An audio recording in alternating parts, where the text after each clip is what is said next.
উনি প্রধানমন্ত্রী হতে চায়, অথচ আমিরে জামাতের সাথে সামনাসামনি বসে কথা বলার সৎ সাহস অর্জন করতে পারছেন না। ওই যে লন্ডন থেকে এক মুফতি এসেছে, জানেন নাকি? ওনাকে আমিরে জামাত মুখোমুখি বিতর্কের আহ্বান জানিয়েছে, উনি সৎ সাহস পাচ্ছেন না।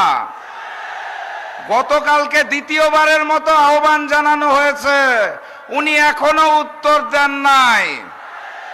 উনি প্রধানমন্ত্রী হতে চায়, অথচ আমিরে জামাতের সাথে সামনাসামনি বসে কথা বলার সৎ সাহস অর্জন করতে পারছেন না। এ কেমন গুপ্ত আচরণ! প্রধানমন্ত্রী হতে হলে শুধুমাত্র নিজ দলের নেতা হলে হয় না, 18 কোটি মানুষের নেতা হতে হয়। আমাদের দেশে 18 কোটি মানুষের নেতা একজনই আছে। এই সিলেটের সবগুলো আসন আগামী দিনের প্রধানমন্ত্রী ডাক্তার শফিকুর রহমানকে উপহার দিতে হবে। আপনারা প্রস্তুত আছেন?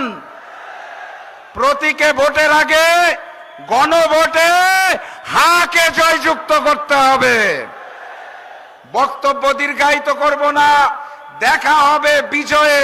শুধু বলে দিতে চাই, ওই লন্ডনী মুফতির নয়া জালেম বিএনপি যদি ভোটের দিন ভোট বাক্স ছিনতাই করতে আসে, তাদেরকে ওখানেই লাল কার্ড দেখিয়ে দিতে হবে।